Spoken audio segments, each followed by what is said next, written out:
Assalamualaikum warahmatullahi wabarakatuh.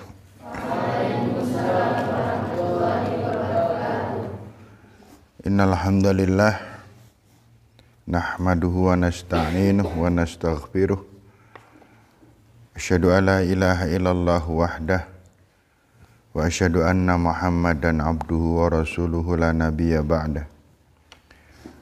Rabbi shrah li sadri wa yassir li amri wahlul 'uqdatam min lisani yafqahu qawli, amma ba'd. Anak-anak sekalian, alhamdulillah wa syukurillah, kita bersyukur pada Allah. Semoga kita tergolong umat yang taat dan yang selalu melaksanakan perintah-perintah Rasul sallallahu alaihi wasallam.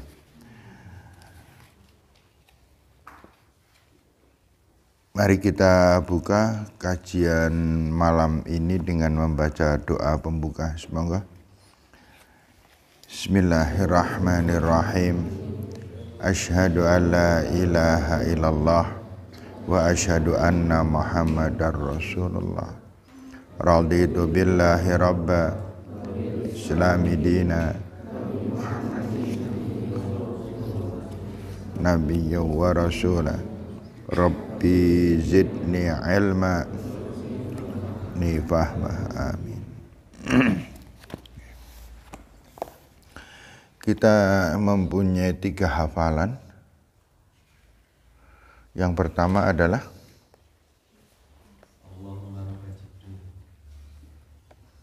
bukan. Ya. La tazulu qadam abna Adam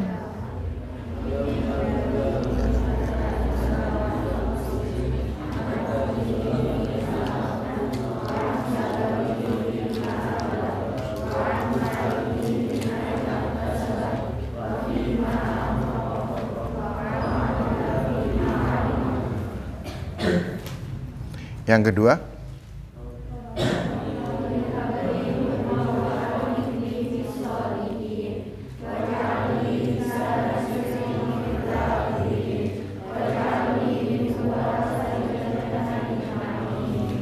yang ketiga, ini mesti agak sing urung hafal. Mesti agak sing urung hafal. Potongane ketok. Baik, nanti kita baca dulu.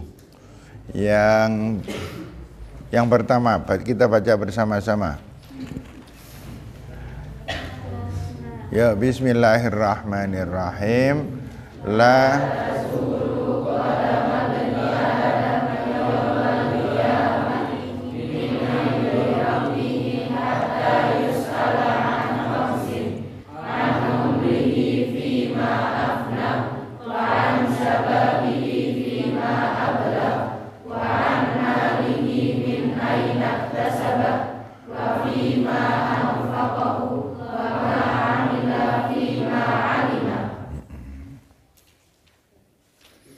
Kebayang nggak kalau disuruh menerangkan itu caranya gimana?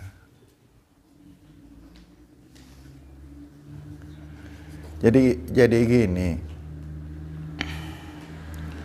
menyampaikan sesuatu pada orang banyak, kan sebenarnya mengalami dialog 2 arah antara pembicara dan yang mendengarkan. Maka pembicara posisinya mengajak bicara kepada yang mendengarkan. Hanya bentuknya adalah si pembicara itu aktif dan yang diajak bicara adalah pasif. Gitu. Contoh-contoh aktifnya pembicara. Jadi pembicara itu harus aktif ngajak bicara, bukan ngomong dewek. Kan banyak pembicara yang kalau berbicara dengan orang lain ketika ceramah itu seakan-akan dia itu ngomong dewek. wis ora tau ndelokke sing dijak ngomong. Kan ada yang dingklu wae. Jadi saudara-saudara sekalian, kita sekalian ini wing dong ngene tok. Ada yang dingklu aja, ada yang ndelokke tapi ke sana padahal di sana nggak ada orang. Itu. Ada yang melihat hanya satu sudut saja. Jadi seakan-akan apa yang diajak bicara itu hanya 1-2 orang. Jadi saudara-saudara sekalian, kita ini jadi yang didelok mengkiye tok. Kalau enggak ujung sana, kalau enggak ujung sana tok. Tidak, berbicara itu mesti menyampaikan kepada semuanya sehingga si pendengar itu sedang berbuat apa dia ngerti gitu loh. Nah, di antara ungkapan-ungkapan yang bisa disampaikan dengan diharapkan kan terjadi keakraban antara si pembicara dengan yang diajak bicara. Bisa jadi menggunakan contoh-contoh. Contoh-contoh bisa menyebut 1-2 orang di antaranya. Gitu. Nah,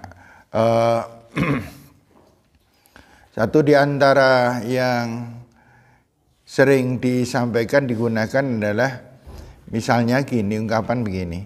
Bapak-bapak, ibu-ibu, Rasulullah dengan para sahabat adalah figur-figur yang mereka betul-betul sangat mempunyai keakraban.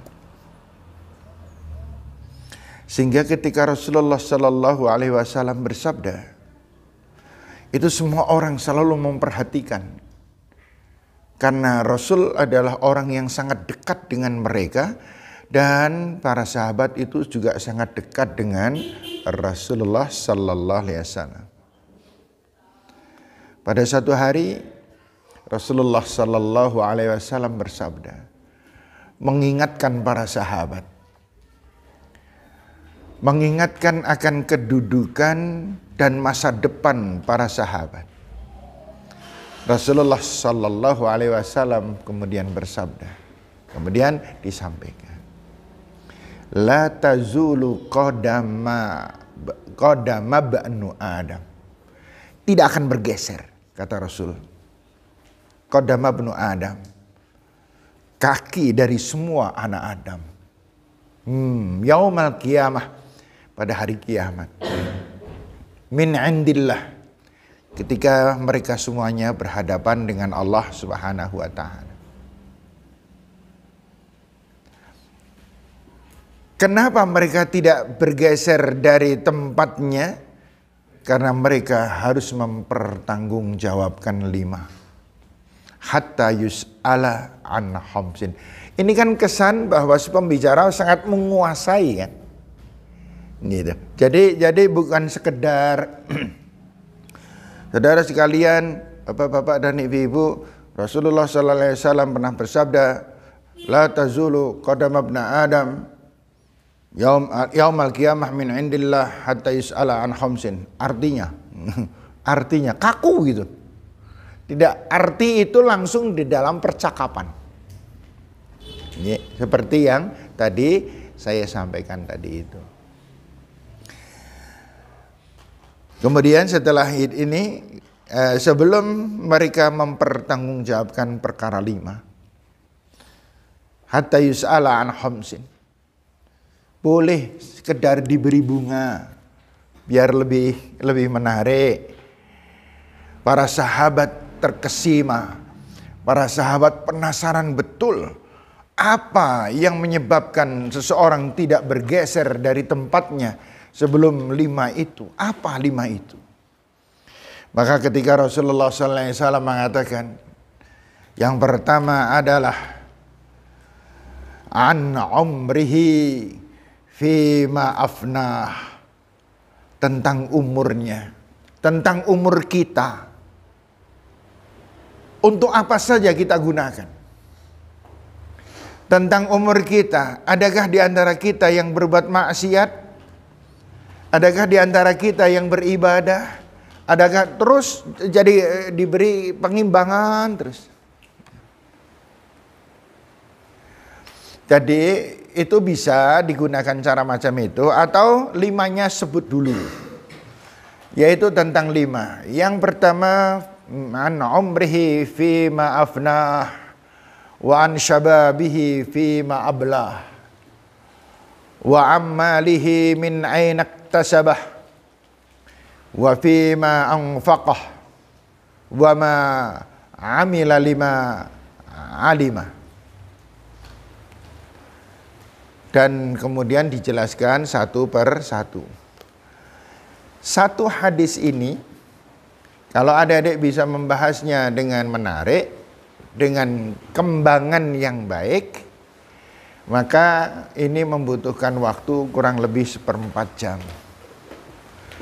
Nah, agar bisa, biasanya nek pengajian pada umumnya berapa jam? Rata-rata orang pengajian itu berapa jam? Biasanya 1 jam, pembahasan itu biasanya 1 jam. Kenapa kok 1 jam? Karena di atas 1 jam orang sudah melemah. Di atas 1 jam orang-orang sudah, perhatiannya sudah turun. Gitu. Kecuali si pembicara bisa membangkitkan terus. Boleh dengan juk apa juk? Dengan humor-humor tertentu. Maka seorang pembicara harus banyak membaca tentang tarikh Islam. Kalau tidak banyak membaca tentang tarikh Islam, kisah Nabi Muhammad SAW dan kisah-kisah yang lain, dia bisa kehilangan kehilangan daya tarik di tengah-tengah. Dia mempunyai kisah-kisah, mungkin pengalaman-pengalaman dari orang yang pernah diceritakan kepada dirinya, dijadikan contoh dan lain sebagainya. Saya kira adik-adik semuanya sudah sering saya memberikan contoh-contoh itu di dalam setiap kita menyampaikan, kan mesti ada contoh-contohnya, ada kisah-kisahnya, ada dicampur, jangan hanya kisah terus. Orang bingung, ini kok cerita tak tanjur ngetiti rampung. Jangan. Atau saklek banget membahas satu hadis dengan Quran, hadis Quran.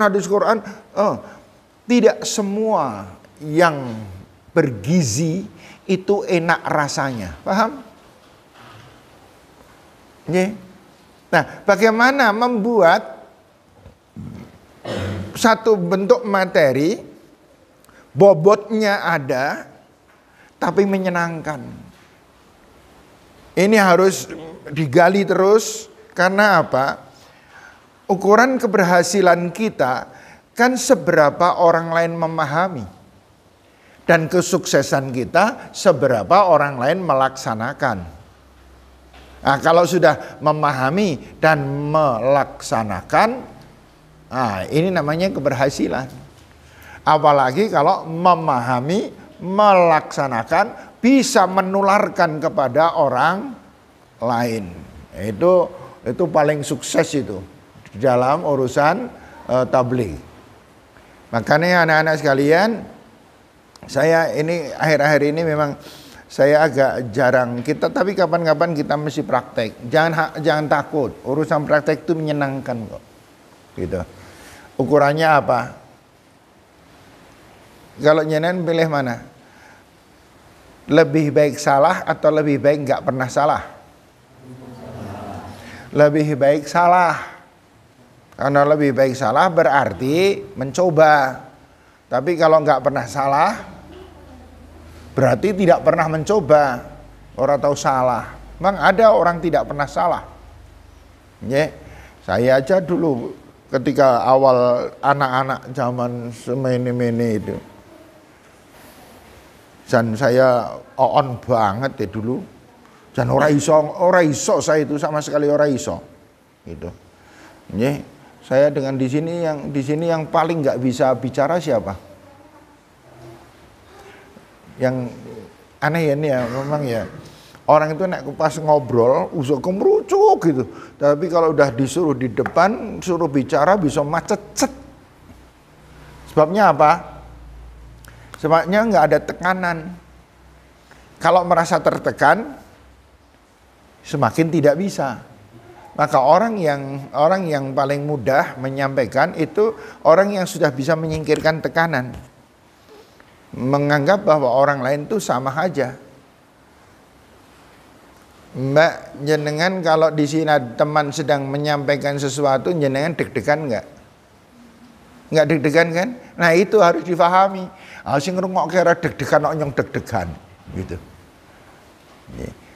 Ada yang gemetar. Ada yang ketika menyampaikan gemetar. Kalau sudah gemetar, hati goncang, pikiran macet. Kalau pikiran macet, lamban, ngerandul, maka mulut yang paling utama ketok. Gitu. Yang menjadikan kita kayak apa sebenarnya adalah kegalauan itu. Makanya saya selalu mengatakan kalau ingin menyampaikan sesuatu ini harus yang paling difahami. Jangan pernah ada menyampaikan belum begitu paham sudah menyampaikan. Dan ada datanya, ada faktor pendukung. Contoh materi kedua. Materi kedua kan doa. Yang pertama harus dihafal banget itu surat nomor berapa, nama surat apa, ayatnya ayat berapa, itu harus hafal dulu. Kalau ini sudah hafal 3 ini, kemudian yang keempat masing-masing ayat itu sudah dihafal, kemudian yang kelima maksud arti dari ayat itu sudah juga hafal. 5 faktor ini harus ada. Sehingga kita mudah. Kalau orang menguasai, artinya orang itu dipercaya. Kalau orang itu dipercaya, diperhatikan. Kalau orang diperhatikan, omongannya difahami. Kalau orang difahami, maka dia akan mendapatkan manfaat dari mendengarkan pembicaraan. Kayak kemarin ketika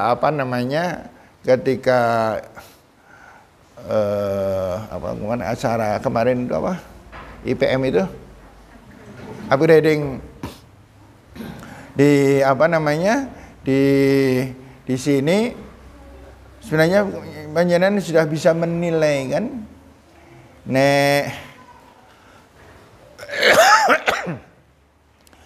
ketua panitianya mana? Ketua panitia siapa ya kemarin ya? Ketua panitia kemarin siapa? Oh, kamu. Ketua panitianya begitu. Kalau semuanya udah hafal ya. Yang bikin penasaran kan ketua PDIPM ya. PDIPM-nya Mas apa kayak? Yang duduknya di sana itu kan ya? Ya PDIPM. Itu baguslah gitu. Kemudian setelah itu pematerinya dari mana aja itu?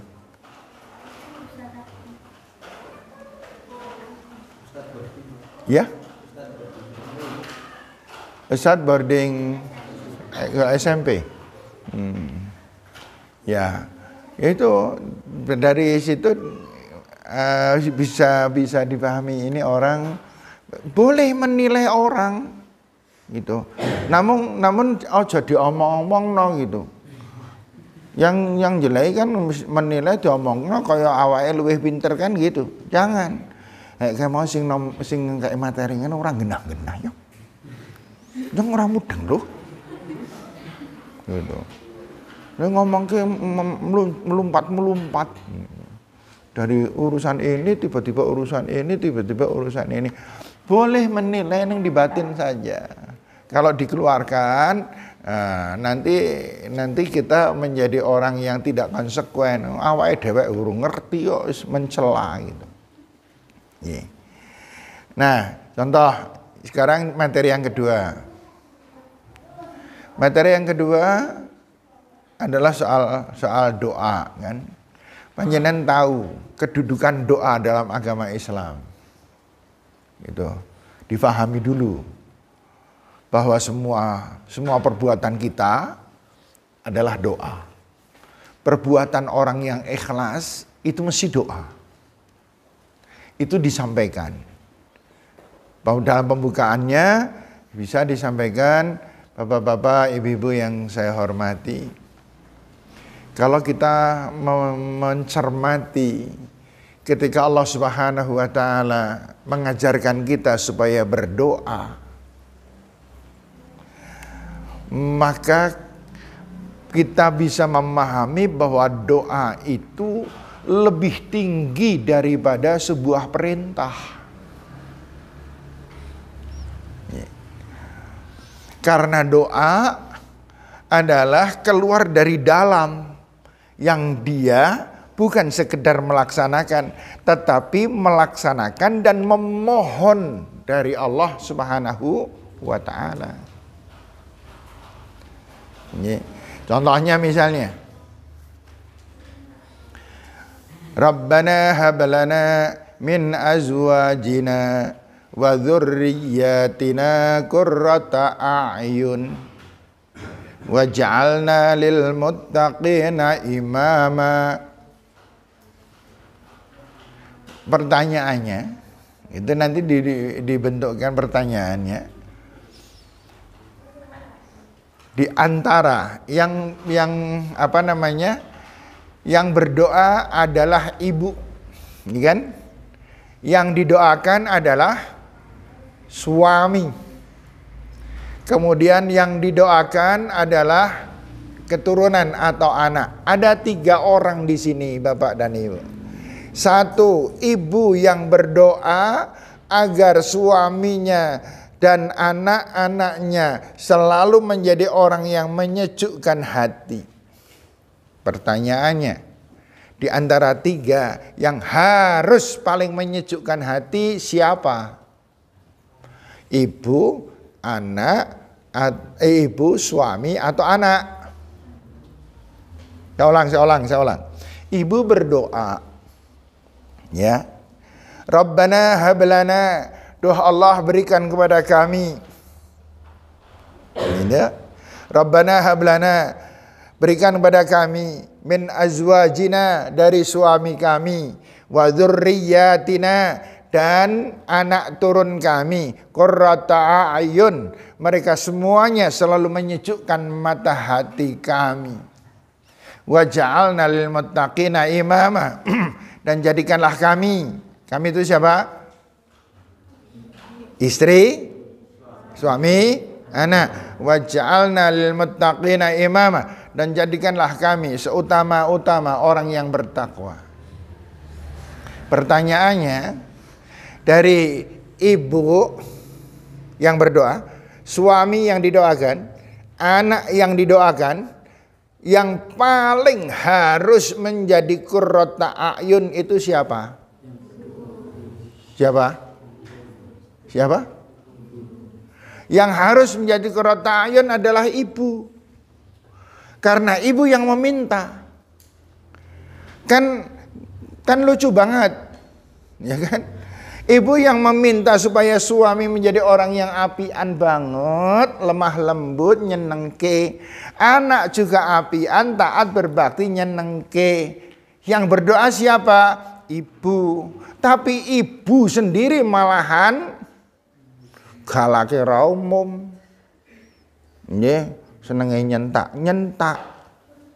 Nah ini makanya doa mengandung unsur apa yang dinamakan konsekuensi. Ketika kita membaca Rabbana atina fid dunya hasanah, doa Allah, jadikanlah kehidupan dunia hamba ini adalah kehidupan yang penuh dengan kebaikan, penuh dengan kenikmatan, penuh dengan ketentraman, penuh dengan kebahagiaan. Wa fil akhirati hasanah, dan akhirat hamba pun juga penuh dengan kenikmatan, kebahagiaan, ketentraman.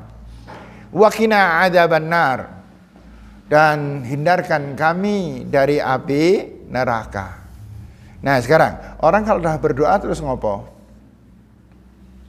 Oke, sama, jangan dijawab dulu. Sama dengan Allahumma ghfirli warhamni wajburni wahdini warzuqni. Ya. Atau bahasa yang mudah aja, ya Allah, limpahkan rezekimu kepada hamba, ya Allah. Berikanlah rezeki yang berkah, yang cukup, ya Allah. Setelah berdoa ngapain? Setelah berdoa terus kerja. Gitu. Setelah berdoa terus kerja. Bekerja yang baik, yang menyebabkan rizkinya penuh berkah barokah. Caranya yaitu bekerja di tempat yang baik, dengan cara yang baik, jujur, konsekuen. Gitu. Nah, dia akan mendapatkan apa yang diminta. Jadi akhirnya saya berkesimpulan begini, bahwa doa itu permohonan kita kepada Allah. Ya. Tetapi permohonan Allah itu akan sangat ditentukan dengan ikhtiar kita. Akan sangat ditentukan oleh ikhtiar. Karena nggak ada orang yang mendapatkan tanpa ikhtiar. Nggak ada. Harus ada ikhtiar. Lah gunanya apa? Gusti Allah menciptakan kaki, tangan, otak kita, mata kita, dan semuanya. Fungsinya kan untuk berikhtiar. Nah, ikhtiar itu adalah realisasi dari doa yang apabila nanti dikabulkan oleh Allah, maka bentuknya adalah realisasi yang berkah tadi itu. Maka ketika kita mengatakan Rabbana atina fid dunya hasanah, ya Allah, jadikanlah hidup hamba ini penuh dengan kebaikan, kebahagiaan, dan ketentraman. Kemudian kita berikhtiar, piye caranya hidup ini baik, hidup ini berkah, hidup ini selalu bahagia. Belajar dan akhirnya kita mendapatkan ilmu yang luar biasa banyak. Ternyata untuk menjadi orang yang baik itu syaratnya bukan sekedar berdoa, tetapi di sana ada sebab akibat. Maka kemudian kita membaca yang dulu itu kita baca, kita pelajari, kita sampaikan. Kemudian Allah mengatakan wa ibadur rahmanil ladzina yamshuna 'alal ardi hauna. Dan hamba-hamba Allah yang paling disayang oleh Allah adalah orang-orang yang selalu hidup dengan penuh kesederhanaan, tidak berlebih-lebihan. Nek bicara tidak ada sombongnya, tidak menyakiti hati orang lain. Dan kemudian dia bersikap mensikapi segala sesuatunya dengan sederhana, tidak muluk-muluk, tidak sombong, tidak dan lain sebagainya. Gitu. Kenapa? Agar kita agar kita disayang oleh Allah Subhanahu wa taala. Kemudian apa lagi yang menyebabkan Allah sayang pada kita? Agar Rabbana atina fid dunya hasanah ini piye carane? Maka kemudian Allah mengatakan wa idza khatabahumul jahiluna qalu salama. Di dalam pergaulan tidak ada pertengkaran. Di dalam pergaulan kita tidak ada perselisihan.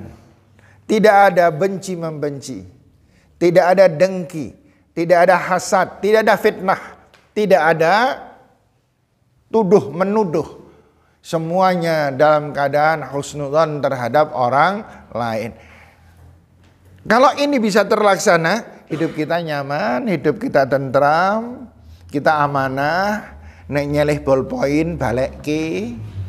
Kan gitu? Iya, biar enak. Nyong nyelih bolpen tak balikinya ngendek ya. Atur nuwun ya. Gitu. Nyelih setip, jangan meremehkan. Mentang-mentang setip garis sepetil gini, ya seleh ora balikke. Dhe setip nyong wingi. Allah setip semono jaluk. Gitu. Potlot, ya pensil, pensil ming garis mene, nyilih. Tetap kembalikan. Sehingga pergaulan kita itu nyaman, tidak ada saling merasa diri benar, mementingkan diri dan merendahkan orang lain. Itu agar apa? Agar kita hidup hasanah. Jadi untuk mencapai hidup yang hasanah, apa yang harus saya lakukan? Oh, pertanyaan paling besar itu. Gitu. Nah, kalau hidupnya sudah hasanah sesuai dengan perintah Allah, secara otomatis nanti wafil akhirati hasanah. Dan kalau wafil akhirati hasanah artinya waqina adzabannar. Gitu. Jadi anak-anak sekalian, di dalam membahas satu itu bisa dikembangkan ke berbagai. Tidak hanya fokus di satu titik saja. Namun ini tentu jenengan harus mempunyai banyak bacaan, banyak bacaan, banyak pengertian gitu. Dan tentu juga banyak latihan. Ini yang paling penting juga. Saya dulu latihan pertama jadi pembicara itu mengsikile tok-tok sing obah. Ini ora iso obah. Gitu. Sikil tok gitu. Kemudian teman-teman yang ada di depan itu rasanya kayak bergelombang gitu. But. Nggak bisa ngomong apa-apa saya. Gitu. Dan benar-benar hanya dapat 2. Assalamualaikum warahmatullahi wabarakatuh.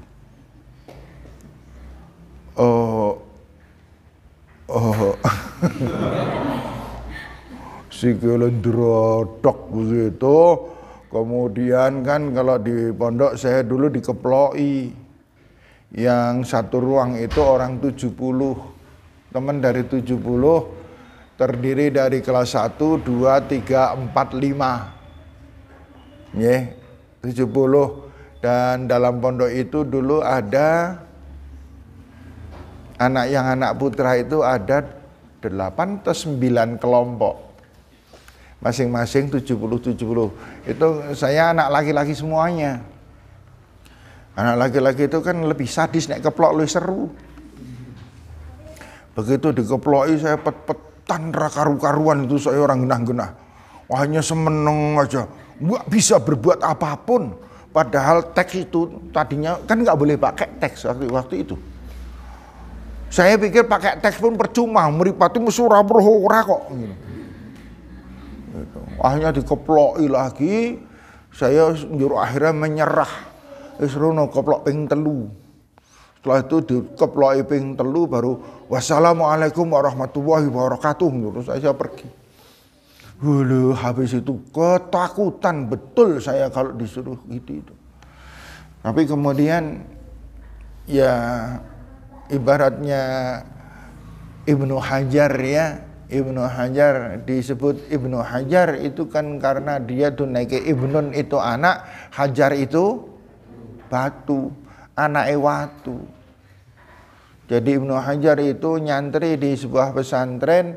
Itu saking bodone ora mudeng-mudeng bocah gitu. Akhirnya Ibnu Hajar oleh Pak Kiai disuruh pergi. Kamu pulang, kamu nggak bisa. Kemudian dia pulang, zaman dulu kan naik pulang itu nggak pakai koper, nggak pakai dus. Kayak kain taplak itu pakaian tumpuk-tumpuk, pahala nusut panggul kan. Gitu. Di pertengahan jalan dia istirahat di pinggir sungai. Di pinggir sungai itu pas sungai mengalir, di sini ada semacam gua kecil gitulah. Itu airnya dari tanah atas itu netes. Ada batu ditetesi. Itu batunya dekok tahu? Ono lubang itu. Ibnu Hajar batin. Batu ditetesi air terus menerus saja bisa berlubang. Otak saya tidak akan lebih keras daripada batu. Tidak akan lebih keras dari batu. Kemudian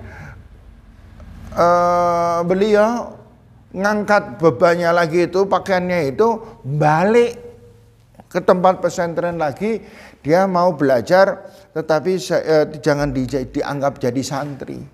Jadi pelayan, jadi pembantu saja di situ. Dia yo resik-resik, yo melu ngaji, melu mendengarkan kiainya menyampaikan ilmu, tapi di satu pihak dia tugasnya adalah bersih-bersih itu. Apa yang terjadi? Yang terjadi dia justru menjadi ulama yang paling hebat dari semua santri. Karena apa? Karena semangat, bukan karena ininya yang cerdas, tapi karena semangat dan keikhlasan.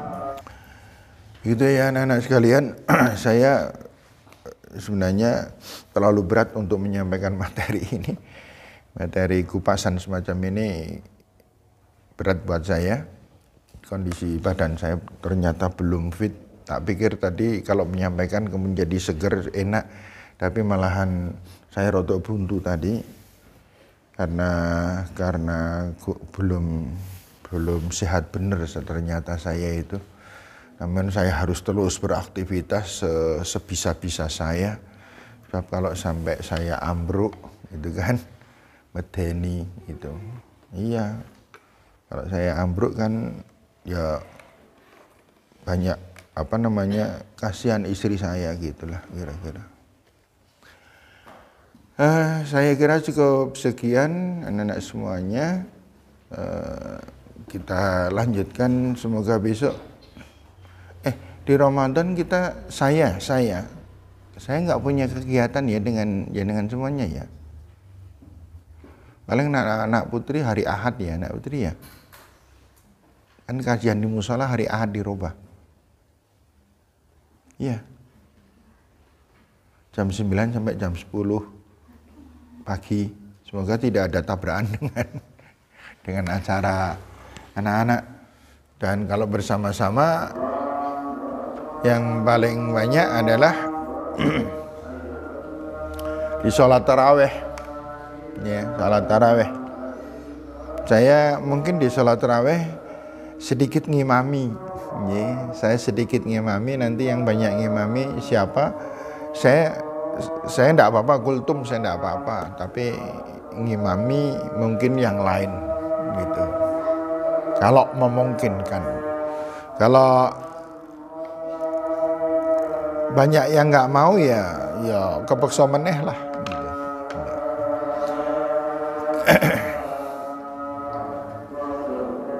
Ya. Oh ya, sebelumnya saya mengucapkan jazakumullah kepada anak-anak putri yang tadi ikut menyiapkan pertemuan tadi pagi ya di asrama putri. Pengajian belum lama diadakan atau memulainya tahun 15, baru 7 tahun. Sekarang ini mereka semuanya adalah dulu pernah bareng-bareng kita umroh, ya, jamaah umroh tahun 15 gitu. Dan ini ada rencana lagi pengen umroh bareng-bareng lagi. Tapi saya nggak jawab apa-apa karena saya nggak punya duit gitu. Ya. Tapi nek saya meneng aja kadang-kadang sok dijak gitu. Kan seneng nek dijak. Nah, dijak ya mangkat, barang orang dijak nyong orang di duit kan gitu. Iya. Dulu tahun 15 juga dijak. Iya, tahun 15 saya diajak. Tahun 17 saya diajak lagi. Tahun 18 saya diajak lagi. Saya gelem aja wong diajak. Orang tahu kon bayar gitu. Iya. Kita anak-anak sekalian, semoga semuanya sehat walafiat. Ya, dijaga baik-baik, kondisinya, situasinya lagi nggak menentu ini. Cuacanya kadang nek dong panas-panas banget, nek dong hujan-hujan lebat banget. Ini unik sekali cuaca ini, dan ini yang menyokong kita untuk mudah seperti masuk angin dan lain sebagainya. Kita akhiri, ada pertanyaan satu aja, tapi ya Mbak Syifa. Kalau untuk doa itu yang tadi Rabbana hablana itu untuk ibu atau ayah juga boleh berdoa atau anak juga boleh berdoa? Tiga-tiganya boleh berdoa. Rabbana hablana min azwajina, bagi yang belum menikah, artinya adalah untuk masa depan. Ya kan? Saya belum menikah, saya berdoa Rabbana hablana min azwajina, ya Allah, berikanlah kelak kepada kami ya Allah, kalau ini laki-laki istri hamba dan anak turun hamba. Mereka adalah orang-orang yang selalu menyejukkan mata hati hamba. Dan jadikanlah kami seutama-utama orang yang bertakwa. Itu kalau belum menikah berarti berdoa sesuatu yang akan datang. Gitu. Tapi kalau sudah menikah, sudah punya istri dan punya anak, tentu mendoakan yang ada, gitu. Mendoakan yang ada. Gitu. Gitu ya. Saya kira demikian. Mari kita tutup dan membaca doa kifaratul majlis. Semoga. Bismillahirrahmanirrahim.